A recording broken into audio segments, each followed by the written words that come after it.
Sanamente es una coproducción de CNN Chile con fundaciones Rasmus y Grupo CAP. Presentado por H.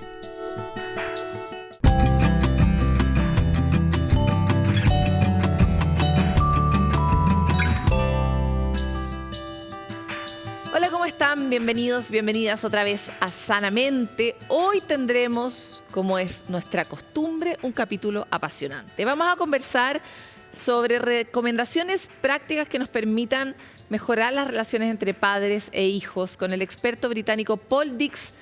Una gran conversación y tan necesaria para todos aquellos que se sienten solos para tener herramientas en esta ruta de acompañar a un niño en su desarrollo. Además, vamos a conocer más sobre las corrientes y tipos de terapias psicológicas que existen y entregaremos increíbles herramientas que puedan estar al alcance de todos. Una de ellas, tan importante y poco practicada, la autocompasión. Esto y tanto más en este capítulo que ahora comenzamos.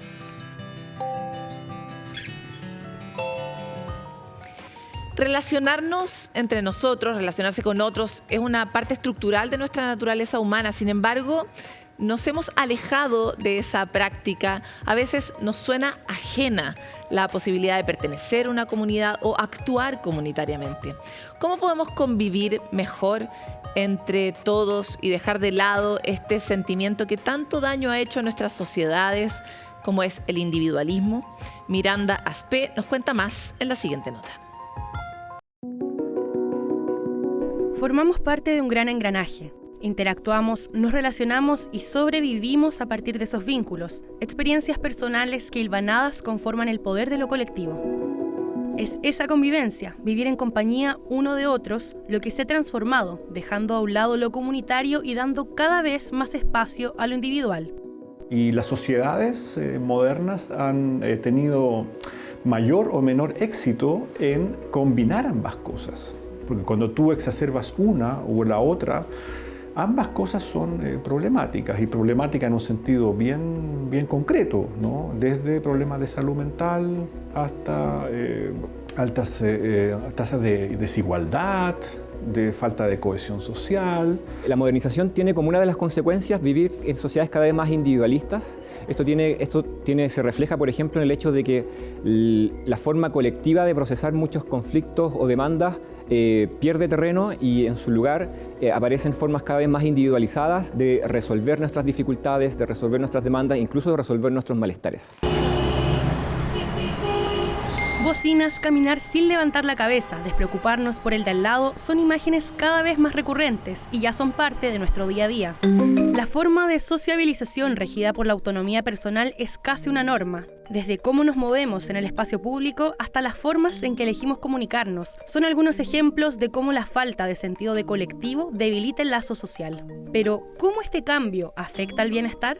En salud mental de jóvenes, nosotros hemos encontrado que una barrera muy importante para buscar ayuda profesional no tiene que ver con el costo económico, no tiene que ver con la disponibilidad de servicios, que por supuesto son importantes, sino que la principal barrera es que los y las jóvenes piensan que pueden resolver su problema por su propia cuenta. Eso refleja los ideales individualistas, porque hemos crecido, nos hemos socializado, sobre todo los adolescentes y jóvenes, en una sociedad que promueve que seamos capaces de responsabilizarnos de nuestros propios problemas, de nuestros propios malestares. Se muestra en los altos índices de soledad que estamos viviendo en nuestras sociedades y todas las consecuencias de salud mental y también de salud pública, ¿no? Porque no es un tema solamente psiquiátrico o de salud mental en el sentido que las personas andan más tristes, sino también se generan problemas sociales. Las largas jornadas de trabajo, que en su mayoría obligan a salir del propio territorio para ir a encontrar trabajo, que además se traduce en ingresos y condiciones de trabajo muy precarios, la ausencia de madres, padres y abuelos y de vecinos con los que simplemente pararse a conversar en la calle, en el propio barrio, en el propio territorio, nos va quedando largas jornadas de redes sociales, ¿no? Largas jornadas de redes sociales que refuerzan la segregación territorial que ya tenemos y que refuerzan y empobrecen el modo de imaginar y pensarse uno, individuo, sujeto, en la historia, en la vida y en la política. La soledad aparece como un síntoma de esta nueva forma de relacionarnos. De hecho, en 2018 el Reino Unido creó un departamento especializado para enfrentarla, al igual que en Japón, que en 2021 conformó un ministerio con ese objetivo: combatir el aislamiento, además de construir una estrategia para enfrentar las altas tasas de suicidio en el país asiático. La soledad es una percepción que tiene que ver con el hecho de que percibimos que disponemos de pocas personas para poder apoyarnos cuando los necesitamos. Uno puede sentirse solo en el interior de una masa. Y de hecho, una de las grandes tendencias de las sociedades modernas, de estas sociedades que se modernizan, las sociedades individualistas, es que las personas se viven a sí mismas cada vez más solas. Y eso se traduce en peores indicadores de bienestar, tiene un impacto tanto en la salud física como en la salud mental. ¿Y de qué manera se puede volver a construir ese sentido de comunidad? Ese reforzamiento de las instancias colectivas, creo yo, es la única manera de hacerle el frente a la soledad, al individualismo y al miedo a la otredad. El miedo a la fricción, el miedo al debate, el miedo a poder bailar y reírse con otros que son distintos. Y eso empieza, creo yo, empieza en la propia cuadra. Son pequeños movimientos que parten en la vida cotidiana. El valor de los espacios públicos, de los espacios de encuentro, que son muy relevantes para la convivencia, porque muchas veces los problemas de convivencia social, de conflictos que no pueden ser procesados adecuadamente, se debe a un desconocimiento del otro, ¿sí? En cambio, si yo logro conectarme con el otro, socializar cotidianamente con él bajo la forma de escuelas públicas, espacios públicos, las plazas públicas, ¿sí? Distintos espacios que la sociedad pueda construir para que nos encontremos unos y otros, esos conflictos van a ser procesados de mejor manera y vamos a tener una mejor convivencia social que se traduce también en tanto en bienestar colectivo, pero también en bienestar individual. Recuperar el valor de lo presencial, del contacto en el espacio público e incluso aprovechar instancias tan cotidianas como reunirse a la 11. Son maneras de hacernos cargo de un vínculo que nos afecta a nosotros mismos, pero que repercute mucho más allá, en una red invisible que nos sostiene y que ayudamos a sostener, llamada comunidad.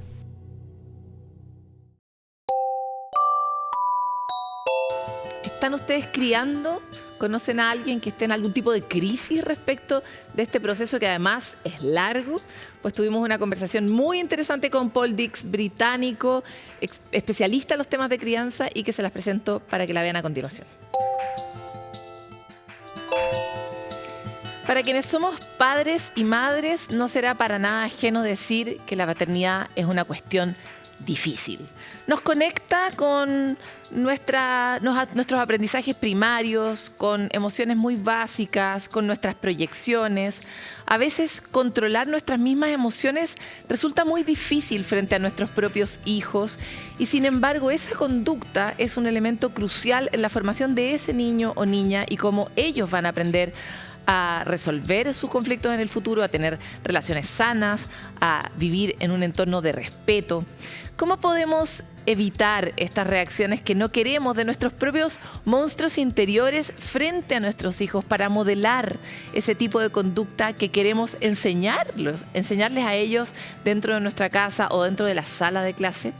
Para poder hablar sobre esto es que hoy estamos en contacto con Paul Dix, que es especialista en comportamiento, consejero educacional, experto en prácticas relacionales y formación juvenil. Gracias, Paul, por estar aquí con nosotros.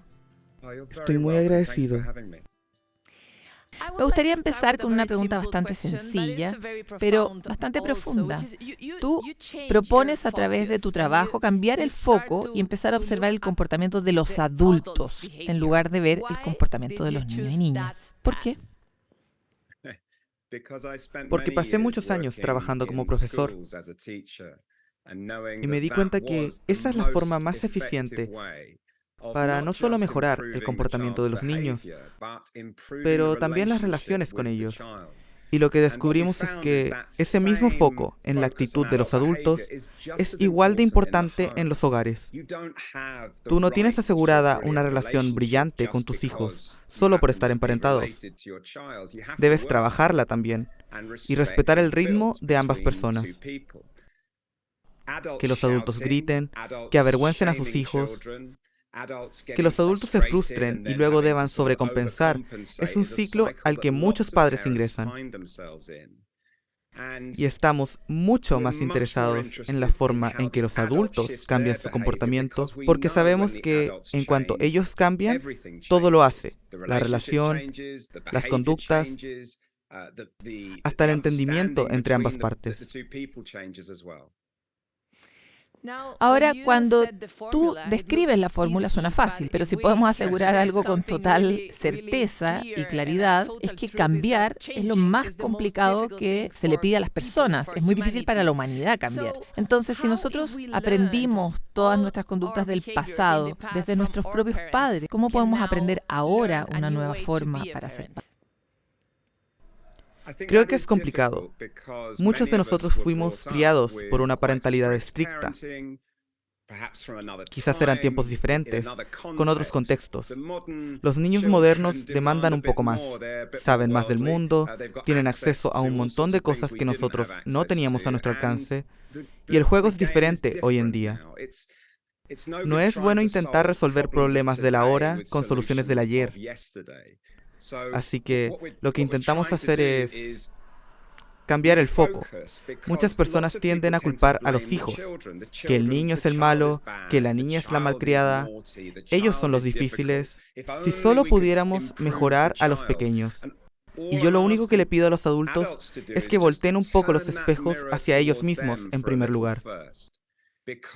Porque si la actitud de ellos no es un modelo bueno y fuerte de control emocional, si es su conducta la que a veces tiende a exagerar, se gritan y se enojan y pasan del 0 al 100 en un par de segundos, o sea, todos lo hemos hecho, ¿no? Y no espero que los padres sean humanos perfectos, pero sí tenemos que hacer las cosas bien 8 veces de 10, para que tu hijo se sienta seguro contigo, incluso si han cometido un error. De hecho, uno podría decir que cuando se equivocan, es ese el momento preciso en el que tienen que estar lo más calmado, consistente y en control posible. Al final del día, estamos intentando enseñarle cómo comportarse. Nuestra intención no es enseñarles a fingirlo solo cuando estamos molestos. Y en muchos hogares, los niños ni siquiera saben cuáles son las reglas. Lo único que saben es que deben actuar de cierta forma para que su madre o padre no se enoje. Así que algo tan simple como definir 3 reglas en tu casa puede ser un gran cambio, desde el niño está tanteando terreno para saber qué pasará si traspasa una línea. Tendemos a usar las mismas reglas en el hogar que utilizamos en la escuela. Son 3 y son muy simples. Están a la mano y se basan en el respeto y la seguridad. Y no hay un comportamiento que nos ubique debajo de ese paraguas, por lo que dejamos las cosas súper sencillas. En lugar de intentar enseñarle a los niños para que sepan ubicarse en 50 situaciones y formas diferentes, les damos las 3 reglas y les mostramos cómo aplicarlas cuando cruzamos la calle, cuando caminamos a la escuela o vamos al supermercado. Ese sí es un cambio. Si le preguntas a tu hijo o hija hoy, ¿cuáles creen ellos que son las reglas en el hogar? Ese sería un punto muy interesante para partir la conversación, porque te aseguro que las que ellos creen que son, no son necesariamente las que ustedes perciben. Tú tienes una amplia gama como de tips para comenzar este trabajo titánico, pero me encantaría que compartieras con nosotros algunas ideas. ¿Cómo podemos aprender a autorregularnos si no estamos acostumbrados a eso? Si tú sueles, no sé, gritar, ¿qué puedes hacer? Empiezas con pasos pequeños y los vas aumentando en tu camino al cambio. No cambies todo de la noche a la mañana. Fíjate una meta con plazo de una semana.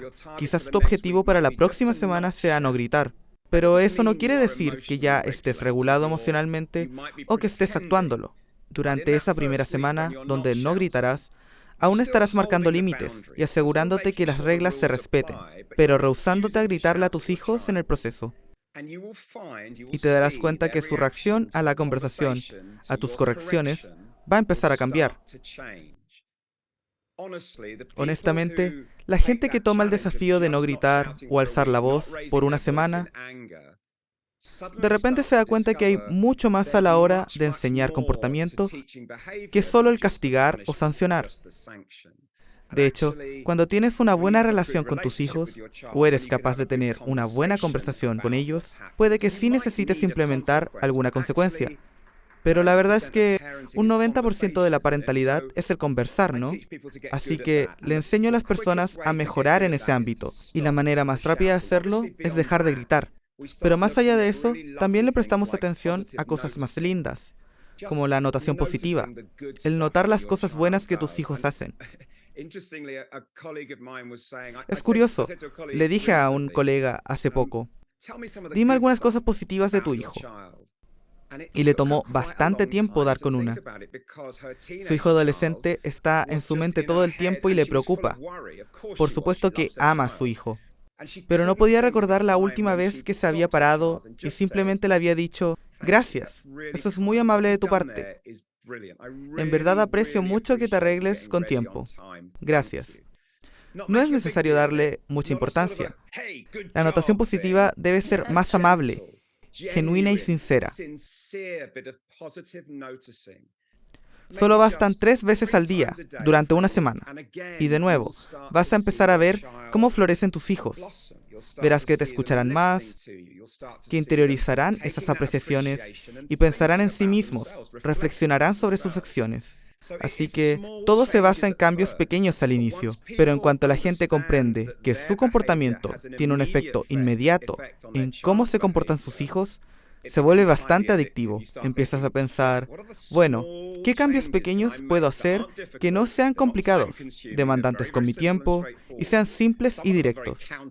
Muchos de ellos van en contra de nuestra intuición. Son cosas que no pensaríamos naturalmente. Por ejemplo, el gritarle a tu hijo es intuitivo, sientes el enojo. Pero por supuesto, es casi siempre la acción incorrecta a tomar. Cambios pequeños que vayan en contra de nuestra intuición, y de hecho es aquí donde la gente empieza a abrirse a nuevas ideas, y cuando la gente se da cuenta que la solución empieza con ellos, todo empieza a cambiar. Ahora, ¿cuál es el rol que tú asignas a los castigos? Porque hoy en día, mientras más sabemos sobre el cerebro o el comportamiento de los niños y niñas y de nosotros mismos, más suele ser recomendado el amor como herramienta, el respeto para llegar a una regulación efectiva. Pero también existe al mismo tiempo un discurso relevante que siempre está planteando el papel del castigo, que es importante de alguna forma. ¿Qué piensas de eso? ¿Cómo podemos comprender la diferencia entre castigar y poner límites?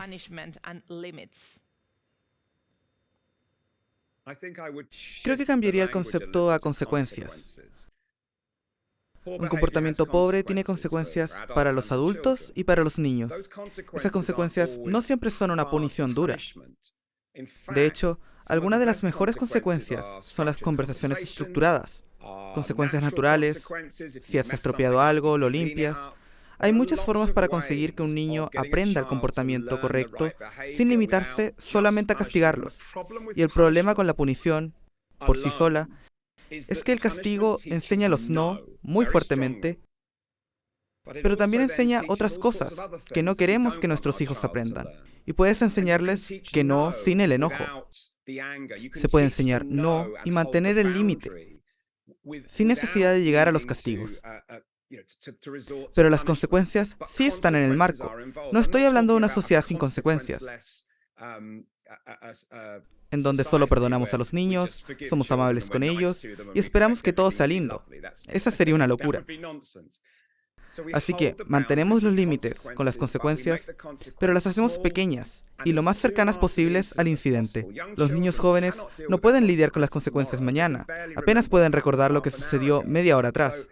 Así que un niño necesita una consecuencia rápidamente, pero no puede ser solo eso. Las conversaciones cuando están tranquilos, los acuerdos, las discusiones sobre acciones futuras, a quiénes podrían afectar, a quiénes podrían dañar. Alternativas. Todo se centra en enseñar comportamiento. O sea, sí, pero es parte del enseñar a comportarse. El castigo satisface al adulto, pero no le enseña al niño. Las conversaciones restaurativas sí lo hacen. Así de simple. Totalmente. Ahora mencionaste algo sobre el tiempo y la idea de él. Normalmente creemos que nuestra noción del tiempo es la misma que tienen los niños y obviamente eso no es cierto, como ya dijiste. Lo mismo ocurre con los adolescentes, porque ellos tampoco comparten la sensación del tiempo con nosotros. ¿Puedes hablar de eso? No comparten su tiempo con nosotros porque están tratando de hallar su camino en el mundo, están creciendo, están tratando de separarse, por así decirlo, de sus padres. Los padres a menudo encuentran muy difícil el conectarse con adolescentes, muy complicado el tener conversaciones largas con ellos. Son necesarios los pequeños pedazos de notificación positiva, tener una charla donde no se juzguen el uno al otro. Todo eso necesita ser mucho más incremental con los adolescentes. No puedes demandar todo su tiempo a la vez, pero de a poco, a menudo y positivamente. Si quieres hablar con tu hijo adolescente, tal vez quieras que limpien su habitación. Quizás les has estado pidiendo que lo hagan desde hace varios días. Si cada vez que conversan terminas pidiéndoles lo mismo, bueno, podrás ver el por qué terminan desligándose de la conversación. No, es terrible. Yo tengo un hijo adolescente y tengo esta conversación. Es un trabajo duro y la verdad es que necesitamos esperanza, ¿sabes? Porque ¿cómo podemos aprender algo que no tuvimos cuando éramos niños? Ahora, ¿podemos aprender algo que no supimos enseñar cuando eran niños? Ahora, cuando son adolescentes, ¿podemos arreglar esa relación cuando ya es de alguna forma tarde en la vida de un niño? Sí, puedes arreglar la relación. Es difícil y tomará mucho más tiempo cuando son adolescentes. He tratado en varios entornos educativos diferentes, en particular con niños que han sido excluidos de múltiples escuelas y que están involucrados en el sistema de justicia criminal. Y muchas personas asumen que, porque tienen 16, 17 o 18, que ya son causas perdidas, que nada puede hacerse. Pero una relación significativa, un adulto al que le importe, un adulto que pueda pelear por ese niño, es lo que necesitan. Obviamente no es tan simple como mostrarles amor. Y en mi libro mapeo el proceso que debes vivir para reconstruir esas relaciones. Pero no, nunca se perdió. Nunca está todo perdido. También tengo otra pregunta, porque volvamos al pasado. Ahora mismo hay una gran conversación en torno a la autoridad. ¿Cuál es el rol de la autoridad? ¿Los niños nuevos saben o no saben qué es la autoridad? ¿Es importante para ellos o para nosotros enseñar que la autoridad existe y qué tipo de autoridad es relevante enseñar? Tenemos autoridad sobre los niños porque somos los padres, los profesores, porque estamos en una posición de responsabilidad. Pero tener autoridad sobre alguien es diferente a tener su respeto. Y creo que puedes empezar con la autoridad y arruinarla. O puedes construir esa posición de autoridad o jerarquía y trabajar duro para conseguir ese respeto con el niño. Y creo que la gente que solo se vale de su autoridad y dice, bueno, soy mucho más importante, el niño solo debe obedecerme, creo que es casi como sentarse en la cima de una montaña y esperar a que el niño escale hacia ti. Lo que le digo a los padres es que deben ir hacia ellos y ayudarles a subir. Porque aprender sobre el respeto y cómo deben respetar a la autoridad, y no solo a los padres, sino también a aquellos con puestos de poder en nuestra sociedad, es crítico. Pero uno no aprende a respetar con el simple reconocimiento de la autoridad. Es mucho más que eso. Totalmente. Vamos a las oportunidades. Para nosotros los padres, ¿qué crees que vamos a descubrir al final de este arco iris? Si trabajamos duro, si intentamos construir una nueva relación con nuestros hijos en nuestras casas o en las aulas, ¿qué vamos a obtener al final de este camino? Vas a tener hijos que puedan disciplinarse a sí mismos. Vas a tener hijos que puedan autorregularse.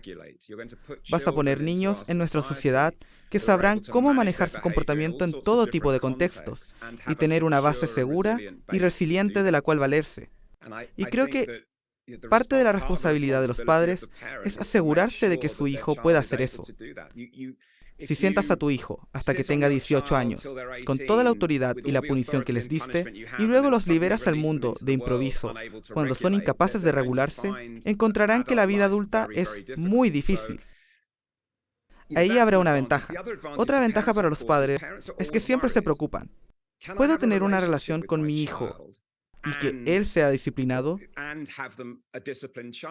A menudo creemos que es una cosa o la otra. Si soy amable y bueno con ellos, entonces no hay disciplina. Pero si no soy disciplinado, no habrá buen comportamiento. Así que los padres están atrapados. Lo que el libro, cuando los padres cambian, todo cambia, hace, es que mapea cómo hacer eso, para que tengas una guía práctica, en vez de simplemente intentar y ver cómo te funciona. También ganamos muchos lazos y momentos hermosos que perdemos al final de esas conversaciones sobre disciplina, especialmente con los adolescentes, ¿no?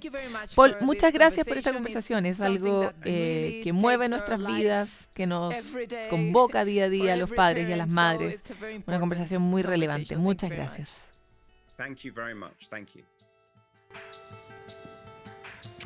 Dios mío, qué conversación tan complicada la de ser padre o madre, de niños pequeños, de niños medianos, de niños crecidos, de adultos dolidos. Para todos nosotros esto termina siendo un desafío del que nadie nos avisa en ese momento en que queremos tenerlos, pero es una ruta preciosa que se puede redescubrir infinitamente y por eso no dejamos de tocar este tema, porque sabemos que a todos nos preocupa, no solo que ellos sean la mejor versión de sí mismos, sino nosotros también poder vivir en plenitud y en felicidad ese proceso, que no sea solamente un deber, ¿no? Nos vamos a una pausa, pero siempre escuchándolos a ustedes.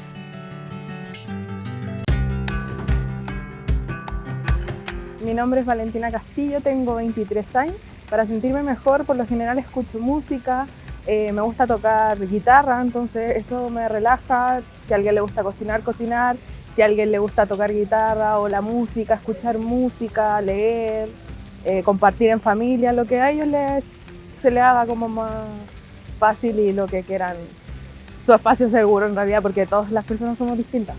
Hay gente que cuando se quiere sentir mejor, quiere espacio con uno mismo, hay gente que le gusta compartir en familia.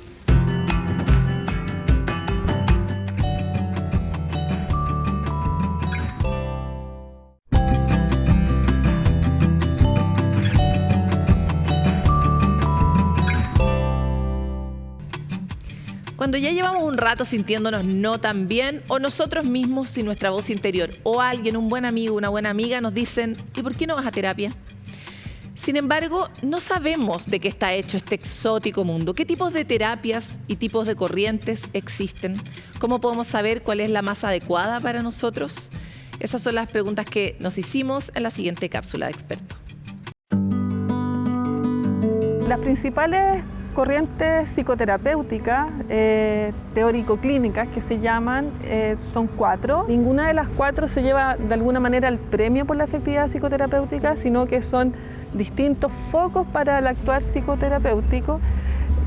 Todas ellas han mostrado efectividad y además permiten visualizar a las personas, a los sujetos y a sus problemáticas desde distintas perspectivas, que tienen una distinta concepción del sufrimiento, de los problemas psicológicos y entonces de las orientaciones técnicas a la hora de tratarlas o abordarlos en el proceso psicoterapéutico. El psicoanálisis pone mucha más atención en los procesos del desarrollo, de cómo las experiencias tempranas en el desarrollo han afectado quienes somos en el presente y cómo esas experiencias se encuentran implícitas o lo que llamamos en el inconsciente. Las terapias cognitivo-conductuales, también se llaman algunas cognitivo-constructivistas, tiene que ver más bien con la comprensión de ciertos patrones de pensamiento que se llaman desadaptativos, que generan sufrimiento y que dificultan la vida cotidiana. En el caso de las perspectivas sistémicas, lo que abordan es más bien la comprensión de las personas, se caracterizan típicamente por hacer atenciones con la familia o con las parejas. Entonces, cómo esas interacciones en la vida cotidiana con los otros significativos generan nuevamente ciertos patrones de comportamiento que se rigidizan y que producen conflictos o sufrimiento. Y por último, las perspectivas más humanistas se caracterizan mucho más por poner atención a un aspecto de las personas que tiene que ver con el desarrollo, con la realización, y también está mucho más focalizado en el trabajo con las emociones, ¿no? Y cómo esa constituye un espacio de potencial desarrollo y de realización de las personas. La psicoterapia, como les decía, y no tenemos que olvidarlo, no es magia, es un trabajo, un esfuerzo para explorar su subjetividad, para explorar sus relaciones con otros y otras, y a propósito de ese trabajo que ocurre en la conversación, en el encuentro con él o la profesional, van avanzando y van generando cambios en sí mismos y también cambios que a la larga son visibles por el entorno.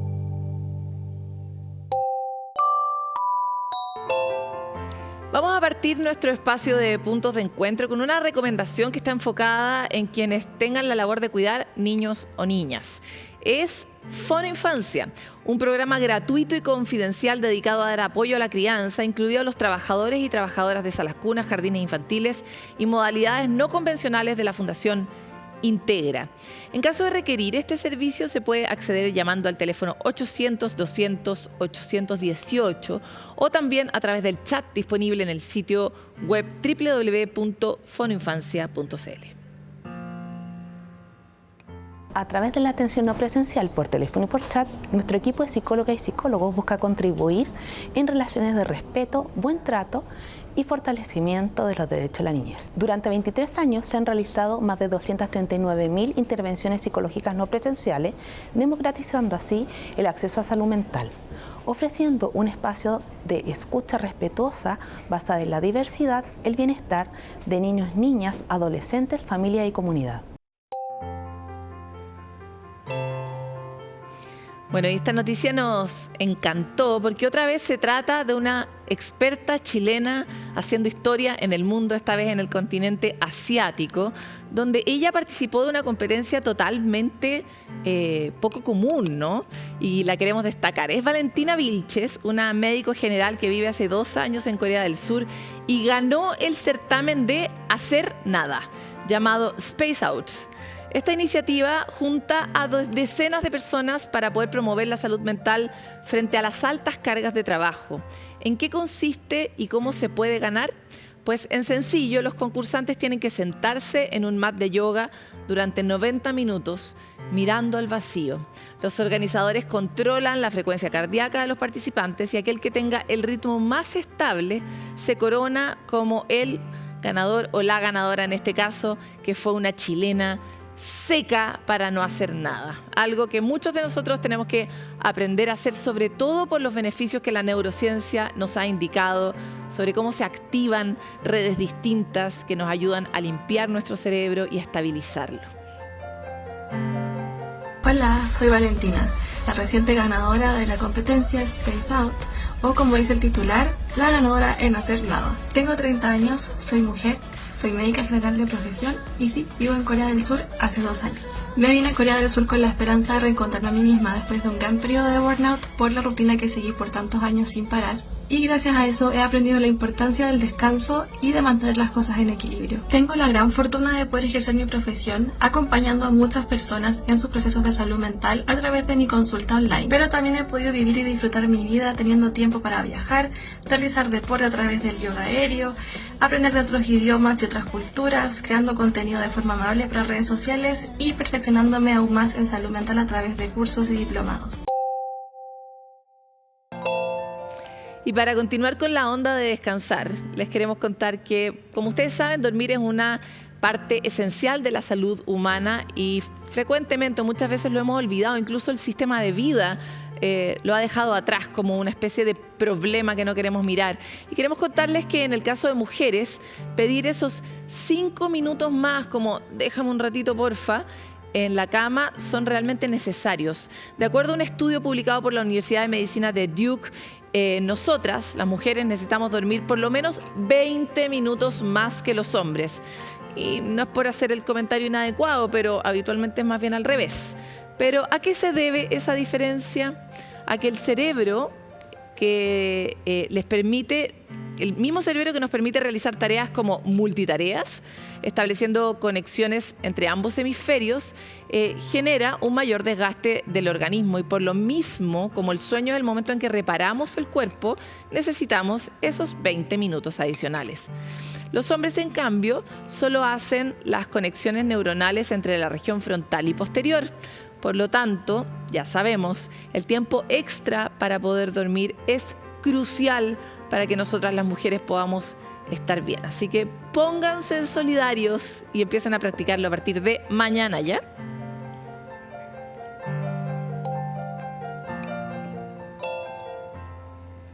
Crear espacios seguros y con redes de apoyo es una condición casi estructural al momento de hablar de la maternidad. Es por eso que en este punto de encuentro les queremos recomendar revisar el seminario internacional que realizó la Universidad San Sebastián sobre parto humanizado. En esta instancia, en la que está disponible a través de su canal de YouTube, Transmisiones USS, permitió reunir a matronas de España, de Chile, de Inglaterra, para poder abordar la conversación sobre la importancia de respetar la fisiología del parto, minimizar las intervenciones innecesarias y empoderar a las mujeres como protagonistas de este proceso.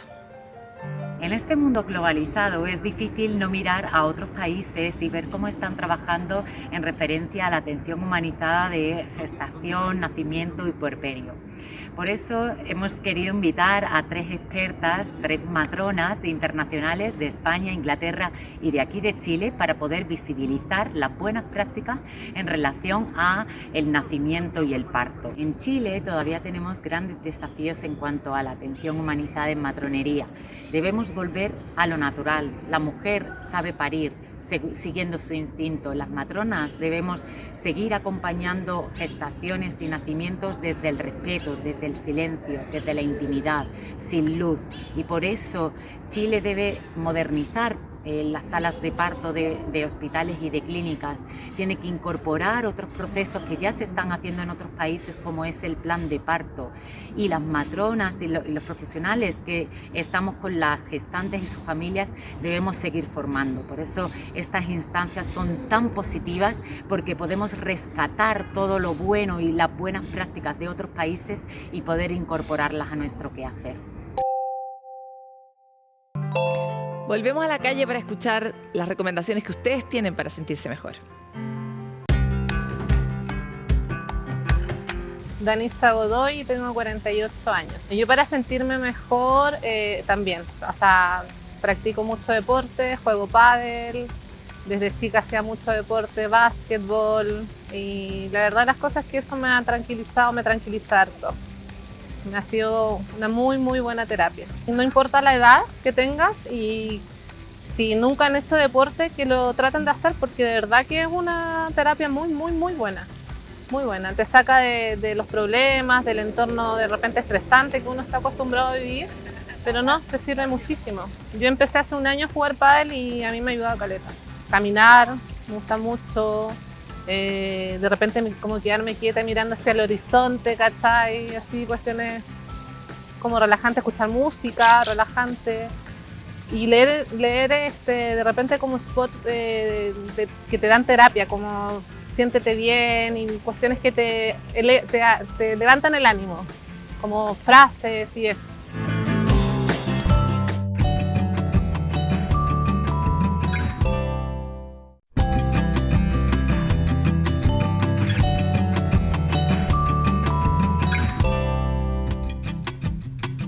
Puede que les suene la palabra autocompasión, pero estoy casi segura de que la aplican poco. ¿Cuánto realmente se conectan con la autocompasión en el día a día? En la siguiente animación les contamos los beneficios de tener solidaridad con uno mismo.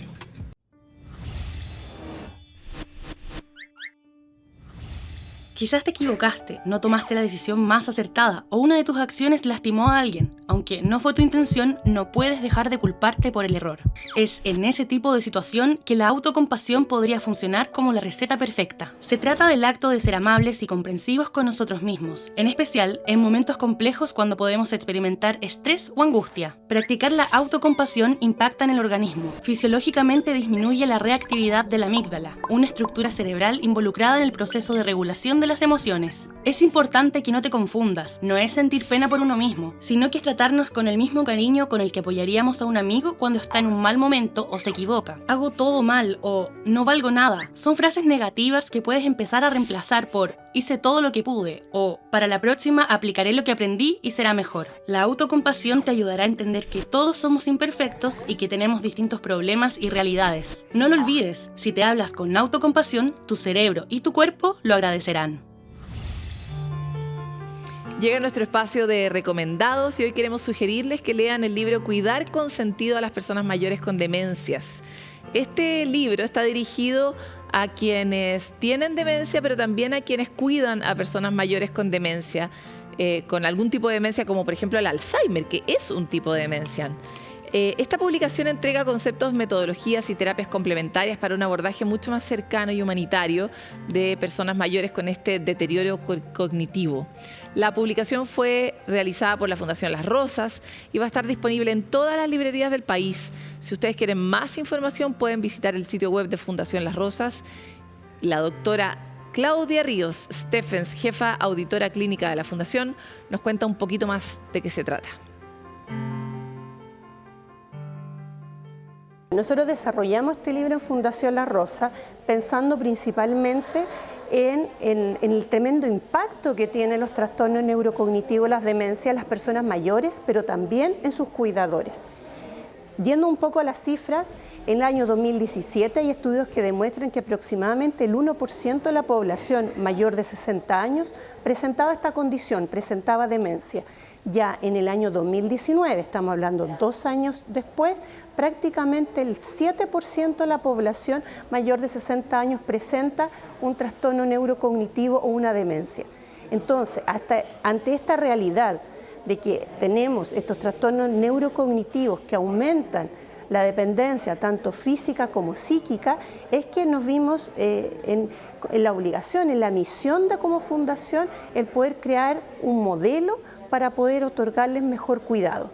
También pensando en aquellos cuidadores que se encuentran en su domicilio con personas con demencia y saber también cómo abordarla o qué estrategia también tener.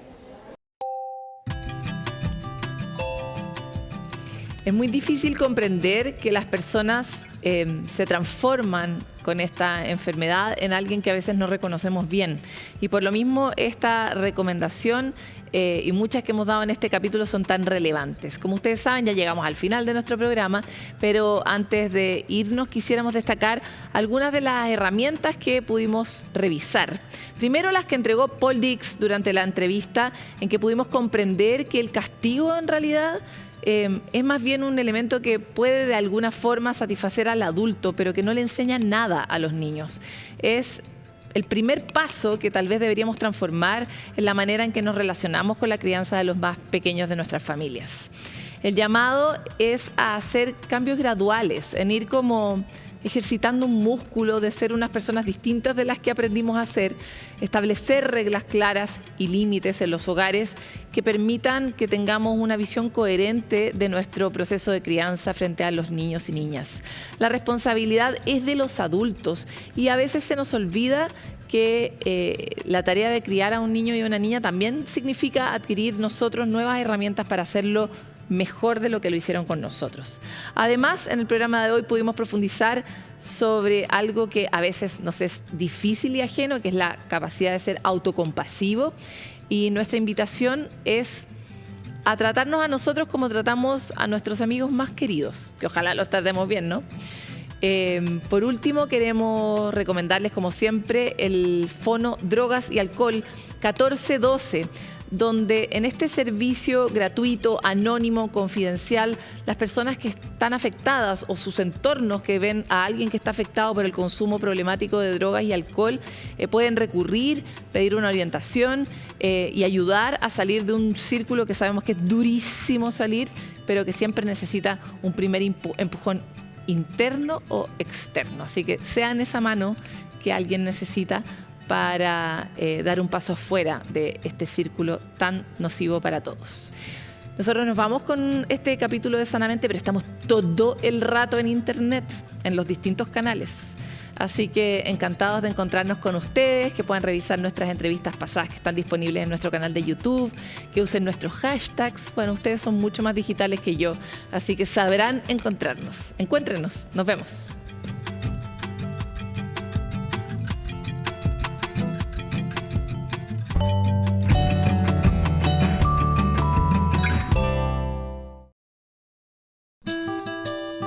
Sanamente es una coproducción de CNN Chile con fundaciones Rasmus y Grupo CAP. Presentado por H.